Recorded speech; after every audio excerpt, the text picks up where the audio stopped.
ஒரு சிறிய கிராமத்துல பாண்டியனும் முருகனும் வாழ்ந்து வந்தாங்க. பாண்டியனும் முருகனும் சின்ன வயசுலேருந்து ரொம்ப நல்ல நண்பர்கள். இவங்க ரெண்டு பேரும் இப்படி ஒன்றாக இருக்கிறதை பார்த்து ரவிக்கு ரொம்ப பொறாமை வந்தது. இந்த ரெண்டு பேரையும் எப்படியாவது பிரிச்சே ஆகணும். ரவி திட்டம் போட்டான். பாண்டியா, முருகன் என்ன சொன்னான்னு உனக்கு தெரியுமா? ரவி அதையும் இதையும் சொன்னான். சரி, நீ போ. நான் அவங்கிட்ட பேசிக்கிறேன். முருகன்கிட்டேயும் போயிட்டு அதையே சொன்னான் ரவி. ஏண்டா என்னை இப்படி சொன்ன? அப்படின்னு கேட்டான் பாண்டியன். என்னது, நான் உன்னை பற்றி சொன்னேனா? இல்ல, ஈதான் என்னை பற்றி சொல்லியிருப்ப. ரெண்டு பேரும் கோவப்பட்டாங்க.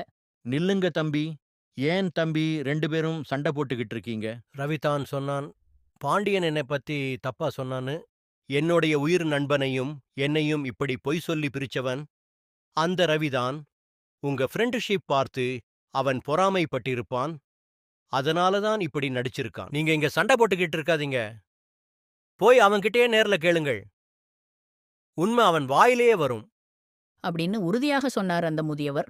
உண்மைய சொல்லுடா, இல்லன்னா இப்பவே எல்லாம் முடிஞ்சிடும். மன்னிச்சிடுங்கடா. உங்க நட்பை பார்த்து எனக்கு பொறாமை வந்துச்சு. அதனால தான் உங்களுக்குள்ள பொய் சொல்லி சண்டை போட வச்சேன். அப்படின்னு சொன்னான் ரவி. நட்பை உடைக்கிறது சுலபம்டா. ஆனா மீண்டும் கட்டுறது கஷ்டம். இந்த முறை மன்னிக்கிறோம். ஆனா இனிமே உண்மையா இருன்னு சொன்னான். ரவி தப்பை உணர்ந்து மாறினான். பாண்டியன் முருகன் நட்பு இன்னும் ஸ்ட்ராங்கா ஆனது 100.